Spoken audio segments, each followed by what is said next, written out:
sedangkan lidah lagi tergigit. Apa pula suami istri, buang yang keruh, ambil yang jernih, baru teguh peribadi.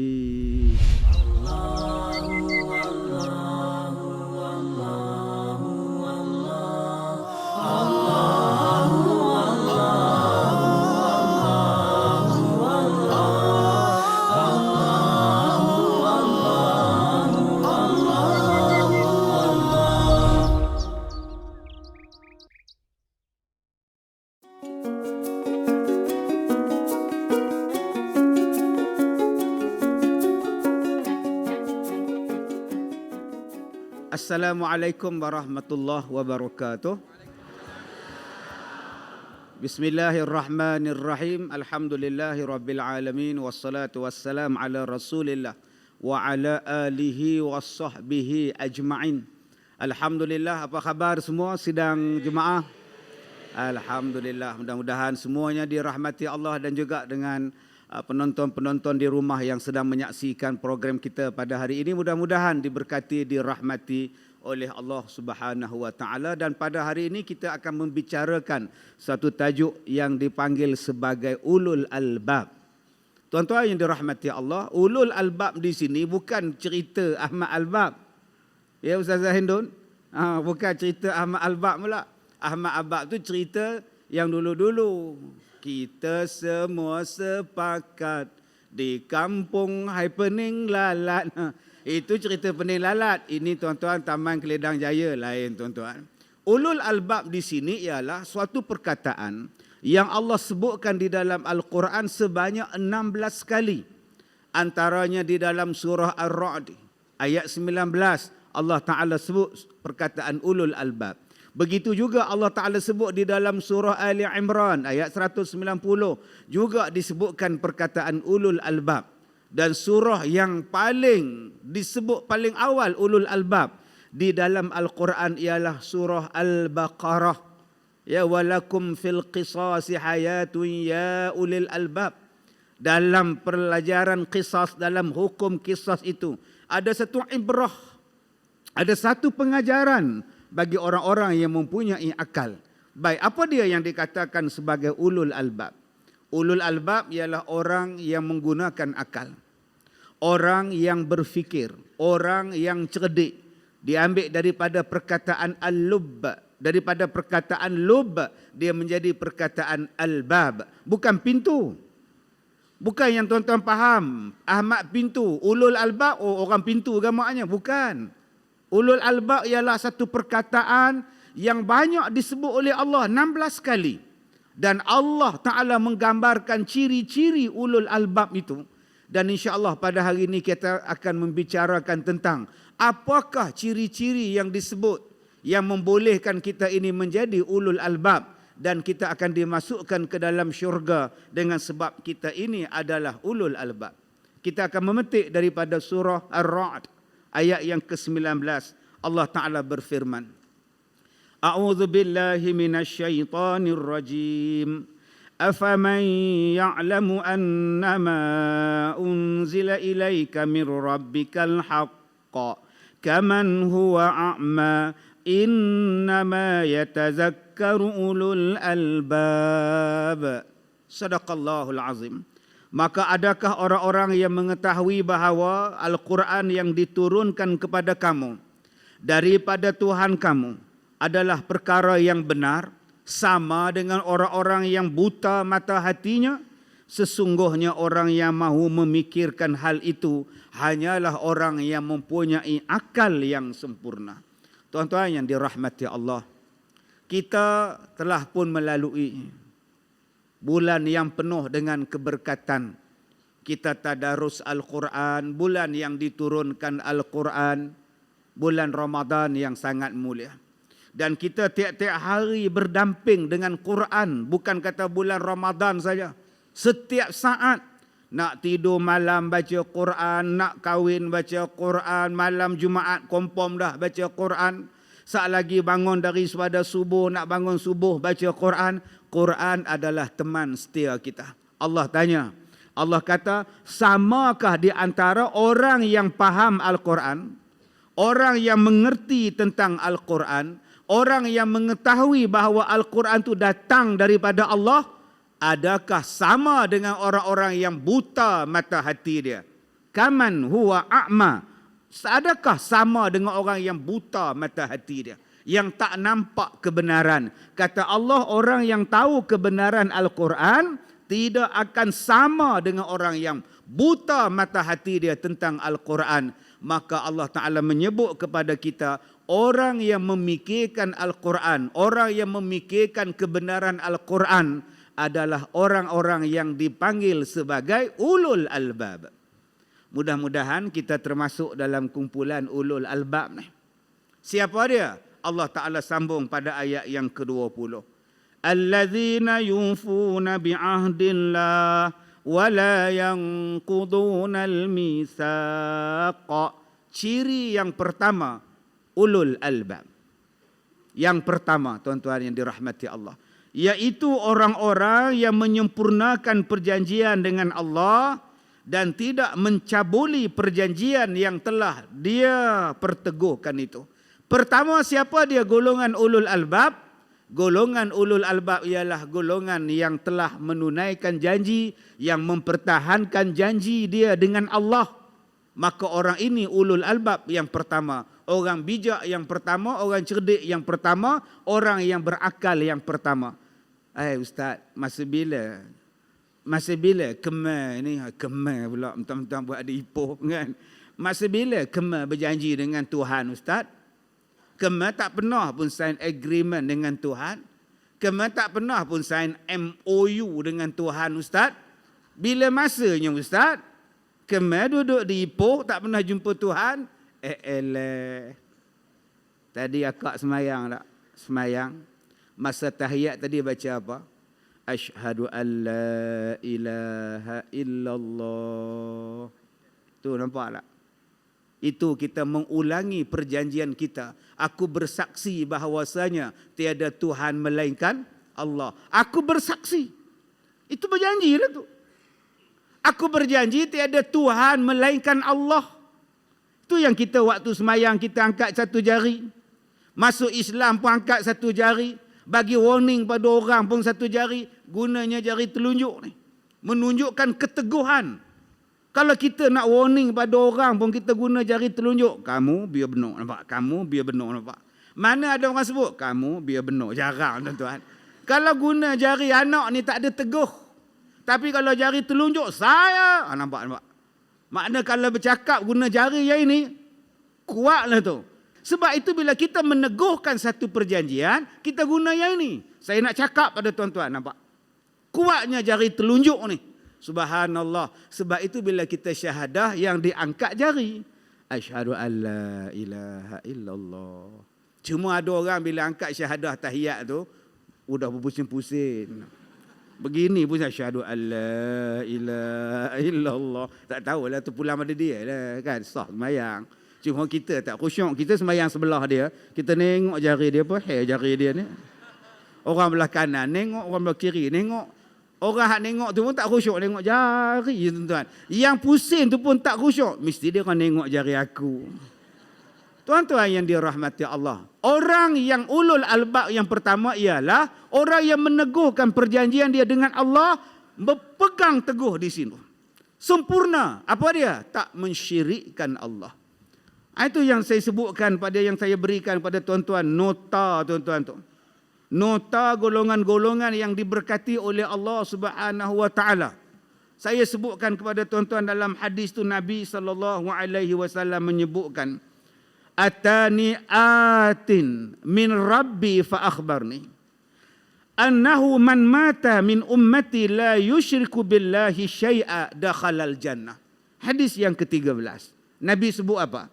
Nabi sebut datang daripada sisi Allah Ta'ala seorang malaikat. Khabarnya berkata, siapa-siapa jua daripada umatku yang meninggal dunia walhal tiada ia menyengutui akan Tuhannya dengan sesuatu pun, dakhalal jannah. Nampak tuan-tuan? Apa maksud? Kita bila dah berjanji dengan Allah, aku mengaku tiada Tuhan melainkan Allah. Kita tak ambil Tuhan yang lain. Ini ulul albab. Kita tak sembah Tuhan lain. Ini ulul albab. Kita tak minta pada yang lain melainkan hanya pada Allah. Ini ulul albab. Kita hanya percaya dan yakin pada Allah. Ini ulul albab. Orang yang bertawakal pada Allah, yang mengharap kepada Allah, ini dipanggil sebagai ulul albab.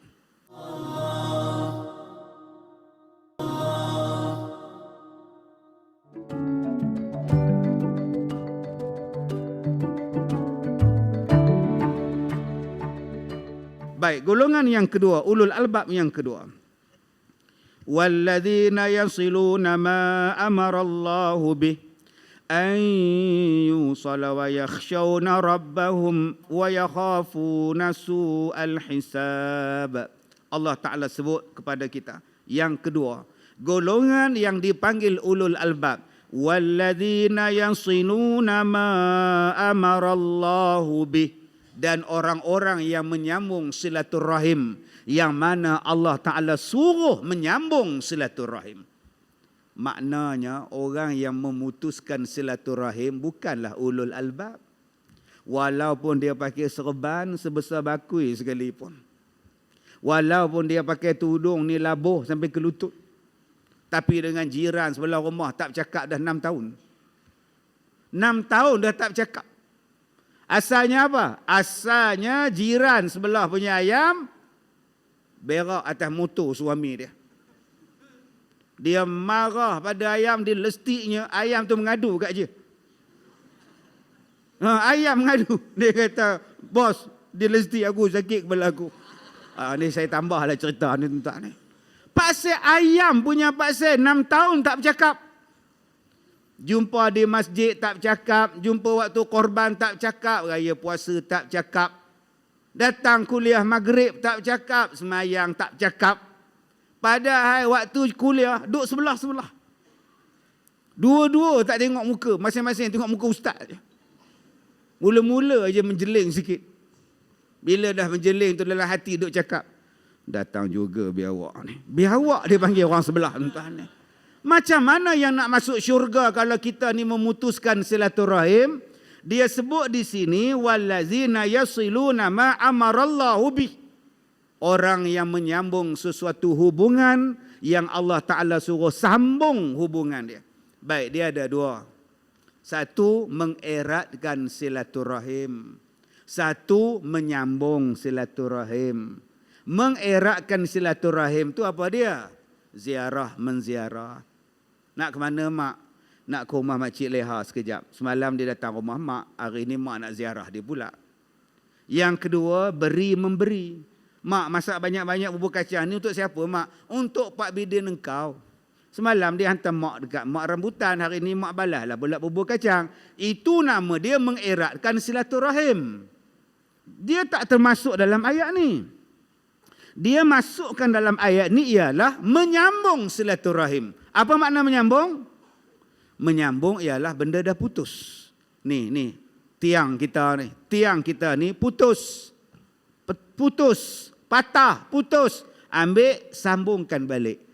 Kata Allah, yasilu nama amarallahu bi. Menyambung silaturahim selepas bertengkar. Menyambung silaturahim selepas tak bercakap. Menyambung silaturahim selepas bermasam muka. Menyambung silaturahim selepas ada sengketa, konfrontasi. Maka sambung balik. Yang ni yang Allah Ta'ala kata ulul albab. Yang ni orang tak mau. Sekadar bagi salam. Semua orang boleh bagi salam. Waalaikumsalam.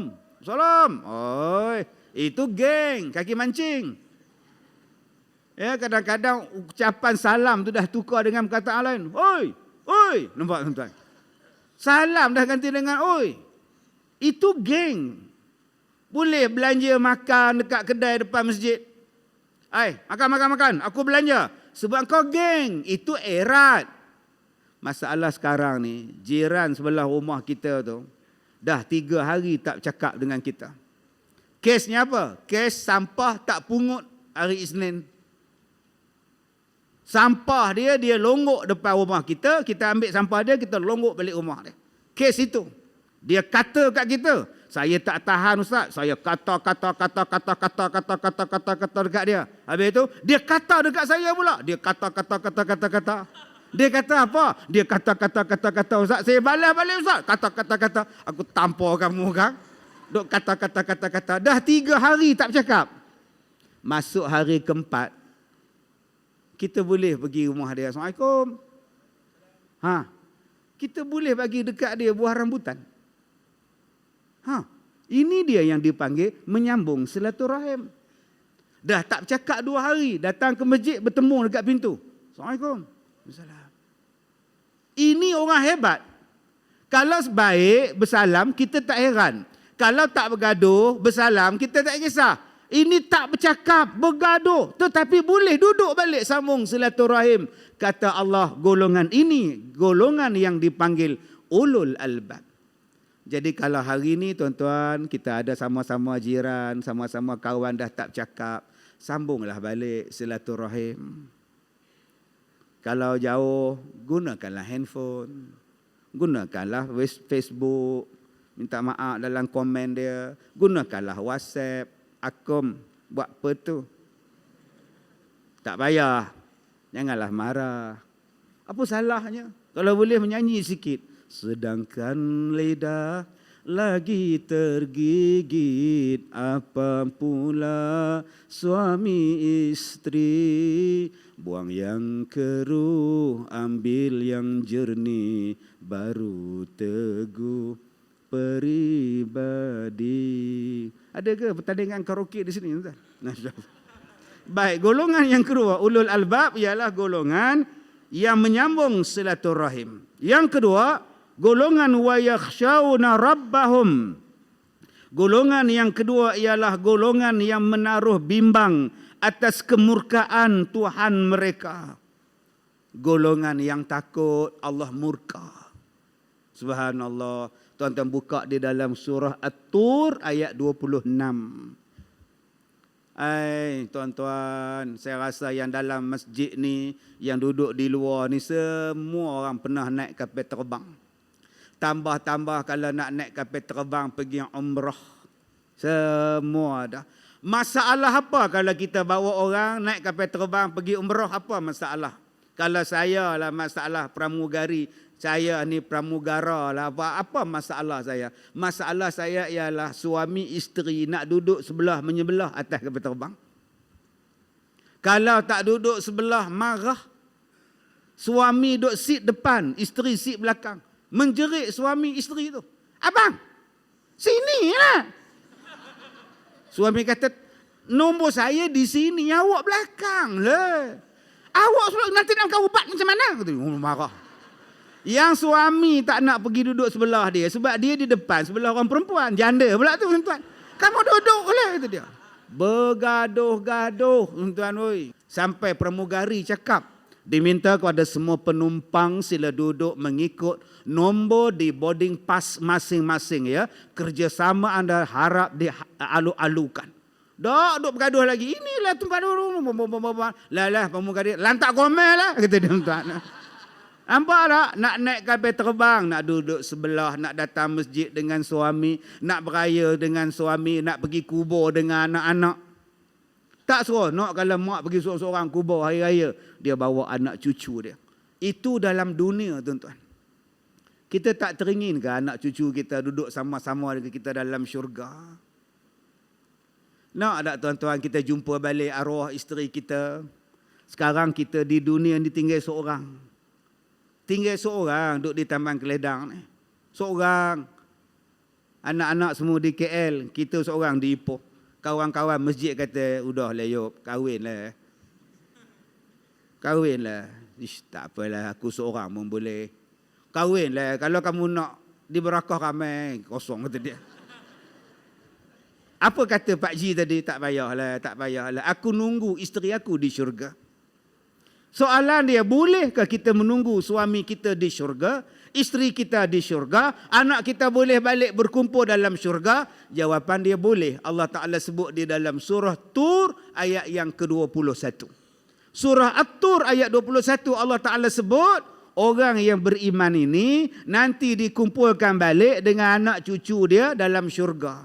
Inilah nikmat yang besar, tuan-tuan. Nikmat yang besar. Bagaimana nak dapat balik berkumpul anak beranak dalam syurga? Tu Allah Ta'ala sebut ulul albab. Jadilah golongan ulul albab. Apa dia? Golongan wa yakhshawna rabbahum. Golongan yang takut dengan Tuhan mereka. Bagaimana? Allah Ta'ala sebut inna kunna qablu fi ahlina musyfiqin. Sesungguhnya kami waktu hidup di dunia, kami dengan ahli keluarga kami fi ahlina musyfiqin. Kami waktu hidup dalam dunia, kami takut, kata Allah, dengan keluarga kami. Dalam syurga nanti ni tuan-tuan, kita akan berkumpul balik ramai-ramai, duduk sambil nyimbang-nyimbang. Dalam syurga nanti kita berbual-bualan. Leha, macam mana engkau, suami engkau, anak-anak engkau boleh masuk syurga ramai-ramai? Macam mana itu dia. Ni mesti orang Johor, ada di belakang. Macam mana engkau orang satu family masuk syurga? Seronoknya engkau orang. Allah jawab dalam surah At-Tur ayat 26. Dalam surah itu Allah Ta'ala sebut apa? Ahli-ahli syurga yang duduk dalam syurga bersama dengan keluarga menjawab, kami ketika hidup dalam dunia terhadap keluarga kami merasa cemas. Kami merasa takut. Dengan sebab itulah kami masuk syurga anak beranak. Apa maksud Ustaz? Fi ahlina musyfiqin. Maksudnya ialah satu hari anak kami tak semayang. Kami suami isteri dah cemas. Kami takut Allah murka pada kami. Kami panggil anak kami nasihat anak kami ajar anak kami suruh anak kami semayang. Kami pastikan anak kami semayang. Dengan sebab itu anak kami tak tinggal lagi semayang. Musyfiqin. Anak kami ni kami cemas. Pasal apa cemas? Satu hari dia baca Quran, banyak yang salah. Dia tak boleh baca Quran dengan betul. Kami dah gabra dah. Kami hantar dia rumah ustazah. Ustazah ni mengajar dia sampai dia pandai baca Quran. Alhamdulillah. Satu hari anak dara kami keluar daripada rumah tak pakai tutup aurat. Pakai skirt, baju singlet. Saya terkejut, suami saya terkejut beruk. Kami cemas. Kami panggil anak kami ni. Kenapa kamu mendedahkan aurat? Haram perbuatan ni. Kami jaga sungguh anak kami. Kami takut mereka buat maksiat. Akhirnya anak-anak kami jadi orang baik. Kami, anak-anak kami, zuriat kami, Allah kumpulkan balik di dalam syurga. Inilah dipanggil sebagai ulul albab.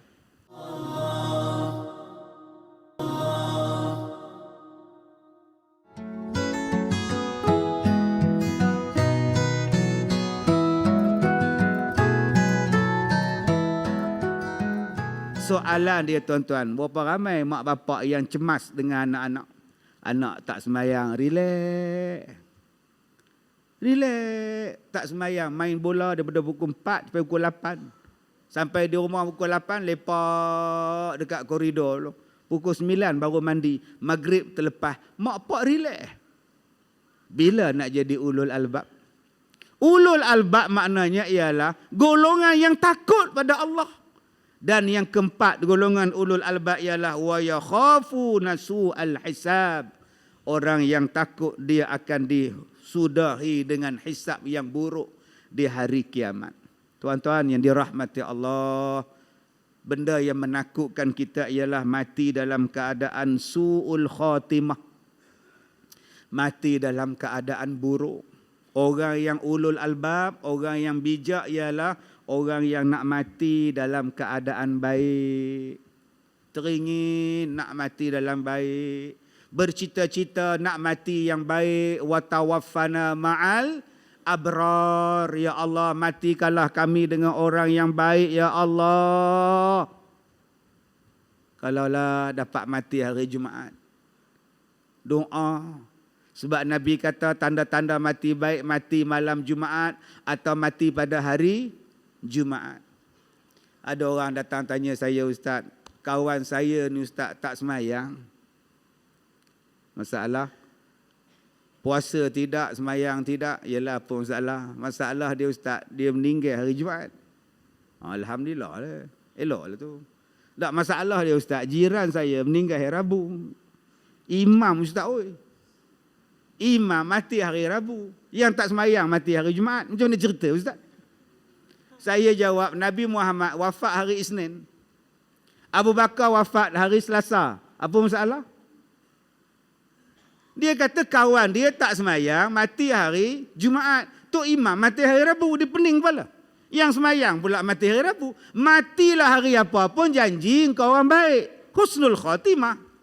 Bagaimana nak mati dalam keadaan baik? Tuan-tuan, sentiasalah berbuat baik. Mati dalam baik. Sentiasalah. Ada orang yang mati sedang semayang. Tuan-tuan tak teringin ke? Mati dalam masjid sedang solat. Subhanallah. Ni di masjid kita ni. Ada jemaah kita yang mati dalam solat. Tuan-tuan lupalah. Hari Jumaat waktu subuh mati dia. Cantik punya mati tuan-tuan. Dalam sembahyang. Waktu yang paling hampir dengan Tuhan solat. Waktu itu Allah jemput dia. Subhanallah. Ini jemput tengah karaoke. Kena karen mikrofon. Ailio dia kena mikrofon. Karen shot. Mati tu tuan-tuan. Sebab itu kalau kita rajin semayang, kadang-kadang Allah jemput waktu semayang. Kita rajin berzikir, kadang-kadang Allah jemput sedang berzikir. Tapi kalau kita jahat, kadang-kadang dijemput waktu jahat. Yang ketiga, bagaimana mati yang baik? Mati yang berpeluh dahi dia. Tuan-tuan ziarah satu mayat, dahi dia berpeluh. Itu tanda dia mati baik. Jangan lap. Makcik, jangan lap. Suami kita berpeluh mayat dia, jangan lap, biarlah. Setengah orang tak peluh mayat suami dia. Macam mana Ustaz? Tak ada peluh lah dahi suami saya. Ambil spray kejap. Nanti orang masjid datang, ya Allah berpeluh, kata dia. Nampak benar nipunya tuan-tuan. Tuan-tuan yang dirahmati Allah, maka takutlah dia kepada Allah. Orang ini dipanggil ulul albab. Yang seterusnya, golongan ulul albab itu apa? Walladzina sabaru ibtigha'a wajhi rabbihim wa aqamus shalah wa anfaqu mimma razaqnahum sirran wa alaniyah wa yadra'una bil hasanati sayyi'ah ulaika lahum uqbad dar. Surah Ar-Ra'd ayat yang ke-22, Allah Ta'ala sebut kepada kita golongan nombor 5 yang dipanggil ulul albab. Orang cerdik nombor 5, orang bijak nombor 5 siapa? Walladzina sabaru ibtigha'a wajhi rabbihim. Orang yang sabar bila Allah Ta'ala turunkan ujian. Allah Ta'ala turunkan ujian, dia sabar, dan dia sabar tu hanya semata-mata mengharapkan Allah. Supaya Allah sayang pada dia. Ni tuan-tuan tengok beza kita kan. Beza kita ni, yang laki-laki belah kiri saya, yang perempuan belah kanan saya hari ni. Cuba tengok orang perempuan. Daripada siang 24 jam bertudung saja. Nak semayang bertudung, siram pokok bertudung, keluar pasar malam bertudung, pergi supermarket bertudung, berenang pun bertudung. Orang perempuan mandi kolam renang bertudung tuan-tuan. Dia nyelam-nyelam tudung terbang. Dia seorang duduk bawah. Timbul tudung dia. La ta'at betul lah tuan-tuan ni. Allah Ta'ala test. Allah Ta'ala test. Allah kata tutup aurat. Orang perempuan sabar semata-mata kerana Allah. Tambah sekarang ni tak hujan pula. Panas. Kesian pokok. Opah ni walaupun dia panas, dia tetap siram pokok. Pakai tudung labuh tu. Ambil kain batik pakai. Baju tak pakai. Semata-mata tudung je labuh dengan kain batik. Senang Ustaz air, hangat kata dia. Siram pokok 6.30 rehat atas tangga. Panas betul petang ni kata dia. Yang Tok Imam nak ke masjid, berhenti hujung tu. Aku nampak apa tadi? Kata dia pulang. Patah balik Imam. Bukan Imam sini lah. Ini di Afrika Imam ni. Allah, akak-akak oi. Kita sabar semata-mata kerana apa? Kerana Allah. Orang perempuan lah yang paling teruk sekali. Nak semayang ni tuan-tuan tengok. Kadang-kadang tempat orang perempuan sempit. Tempat laki luas. Tempat orang perempuan kipas. Satu je setengah masjid. setengah surau. Kipas tu pula tahap nazak sakaratul maut dah. Dia nak pusing tu bunyi ngak ngak ngak ngak ngak ngak ngak. Opah bawah kipas tu ngucap la ilaha illallah. Tapi dia tetap datang semayang. Sabar benar orang perempuan. Dah lah kahwin pula. Tak lama lepas kahwin dah beranak pula. Aduh, mana boleh tinggal perut. Nak pergi kerja bawa perut. Main bola bawa perut. Tunggu bas bawa perut. Pergi kerja bawa perut anak tu. Mengandung 9 bulan. Boleh tuan-tuan buat keluar baby tu kejap. Baby duduk kejap ya. Mama nak kerja. Nanti balik rumah mama masukkan balik dalam perut. Tak ada tuan-tuan. Semata-mata kerana Allah. Tuan-tuan, Allah Ta'ala test kita dengan sakit. Allah Ta'ala test kita dengan susah. Allah Ta'ala test kita rezeki kita payah. Nak dapat RM20 sehari pun payah. Meniaga siang malam, nunggu daripada pagi sampai ke tengah hari. Nak dapat RM20 pun susah. Tapi dia tetap dia cari yang halal. Kalau aku nak mencuri, aku boleh mencuri. Kipas masjid ni berapa banyak aku boleh cilok. Bukannya ada grill pun. Tapi aku tak nak buat. Aku takut pada Allah. Tabung masjid, aku boleh curi. Dengan peti besi, aku boleh pikul sekali. Tapi aku tak nak curi. Aku boleh datang masjid, mencuri motor Y3 suku. Tapi aku tak nak buat. Pasal Allah murka. Aku tetap nak mencari yang halal. Kerana susah dalam dunia ni hanya sekejap. Saya ulang balik tuan-tuan. Susah dalam dunia sekejap. Miskin dalam dunia pun sekejap. Buta dalam dunia pun sekejap. Apa masalah kita buta dalam dunia? Tuan-tuan, kalau buta dalam dunia, kalau kita lintas jalan, semua orang berhenti. Salah apa? Orang berhenti kalau kita buta, kita lintas jalan. Kalau kita susah, Allah uji buta dalam dunia, ada persatuan orang-orang buta. Dia siap ajar lagi cara buat bakul. Orang buta dalam dunia, tuan-tuan, kahwin. Jadi penyanyi lagi. Buta orang minat dekat dia. Buta pun beranak kat orang, tiap-tiap tahun beranak isteri dia. Nampak tak buta dalam dunia? Tetapi kalau buta di akhirat, siapa nak tolong? Buta di dunia boleh baca Quran, nama dia Braille. Buta di dunia boleh baca ni, Braille. Sebab ada orang yang buta dalam dunia, dia boleh hafaz 30 juzuk Quran. Kita yang tak buta ni, 3 surah tu bangga habis dah. Habis dah tuan-tuan. Main imam terawih 3 surah tu lah dia ulang. Saya nak cerita apa? Nak cerita bahawa sabarlah. Dunia ni bukan tempat nak seronok. Akhirat tu pembalasan.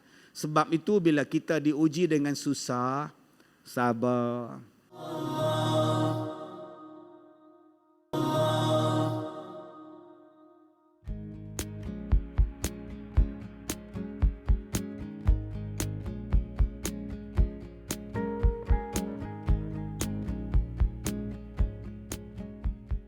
Allah suruh semayang sabar, Allah suruh taat pada suami sabar, Allah suruh taat pada mak bapak sabar, Allah suruh cari rezeki, tolong anak-anak, tanggung isteri dan anak-anak sabar, Allah uji sakit sabar, Allah uji miskin sabar, Allah Ta'ala ujikan kita dengan barang kita hilang sabar. Sabar kerana apa? Kerana Allah. Targetnya apa? Targetnya akhirat. Dunia ni apa? Dunia hanya sebentar. Nun di sana cita-cita kita, ya akhirat namanya. Di dunia ini bukan tempat tinggal, di sini hanya sebentar tidak kekal. Sebentar tidak kekal. Relax. Yang seterusnya golongan ulul albab, wa aqamus salah. Orang yang mendirikan salat. Wa anfaqu mimma razaqnahum sirran wa alaniyah. Orang yang menafkahkan hartanya secara sembunyi-sembunyi atau secara terang-terangan. Wa yadra'una bil hasanatis sayyi'ah. Orang yang membalas kejahatan orang dengan kebaikan. Kata Allah, ulaika lahum uqbad dar. mereka itu akan dikembalikan pada tempat yang terbaik di negeri akhirat. Siapa dia selepas sabar tadi? Orang yang sembahyang. Orang yang sembahyang ni ulul albab. Sibuk macam mana pun sembahyang, sakit macam mana pun sembahyang. Ulul albab yang seterusnya ialah golongan yang menafkahkan hartanya secara sembunyi-sembunyi atau secara terang-terangan. Maknanya tuan-tuan, kita boleh sedekah senyap-senyap dan kita boleh sedekah heboh-heboh. Boleh? Tak salah. Kita buat kenduri, datanglah malam ni saya buat kenduri tahlil. Datanglah malam ni saya jamu orang syukuran. Datanglah malam ni kenduri saya dekat masjid. Datanglah, tak salah. Tak semestinya tuan-tuan tulis kat belakang sejadah ni sedekah daripada hamba Allah. Tak semestinya. Setengah orang dia tulis hamba Allah. 2 hari lepas tu dia tanya, kau pergi tak masjid? Ada tak sejadah tulis sedekah pada hamba Allah? Ada. Itu aku bagi tu. Oh sudah tuan-tuan. Dia pula yang kecohnya. Yang seterusnya ialah golongan yang membalas kejahatan orang pada dia. Dia balas dengan kebaikan. Last sekali Allah sebut ulul albab. Last sekali. Cuba tuan-tuan tengok. Allah sebut ulul albab. Yang pertama apa dia? Orang yang tidak syirik kepada Allah, yang berpegang teguh dengan janji Allah. Golongan kedua yang sambung silaturrahim. Golongan yang ketiga yang takut kepada Allah, yang nak jaga betul-betul. Golongan yang keempat ialah orang yang sabar. Golongan yang kelima ialah orang yang solat. Golongan yang keenam adalah golongan yang nafkah.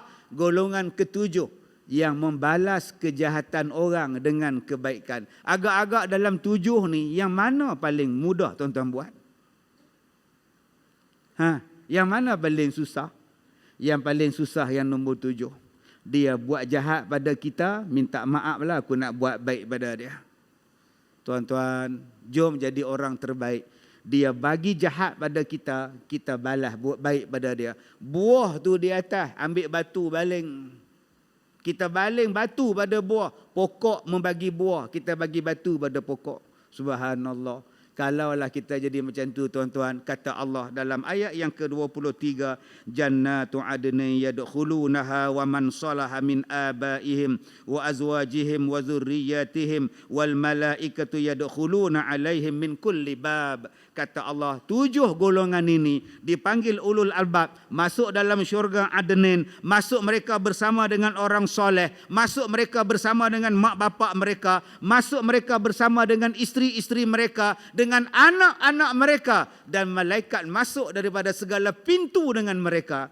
Tuan-tuan, rupanya kita boleh duduk dengan suami kita, isteri kita, anak kita, mak bapak kita dalam syurga, dengan syarat kita menjadi ulul albab. Mudah-mudahan 7 ciri yang kita bacakan pada hari ini tuan-tuan ada tersimpan dalam dada kita, hati kita, dan menjadi amalan dalam perbuatan kita seharian. Mudah-mudahan kita menjadi ulul albab.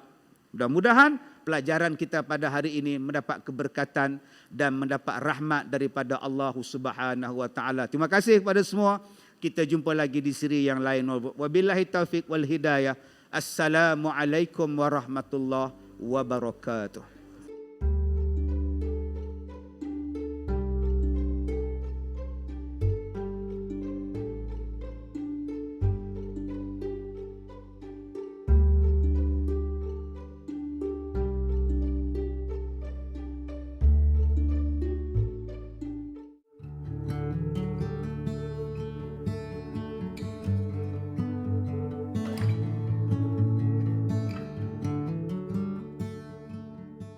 Dalam kita beribadah, ada sebahagian daripada amalan ibadah yang mana mudah dilakukan tetapi besar pahalanya.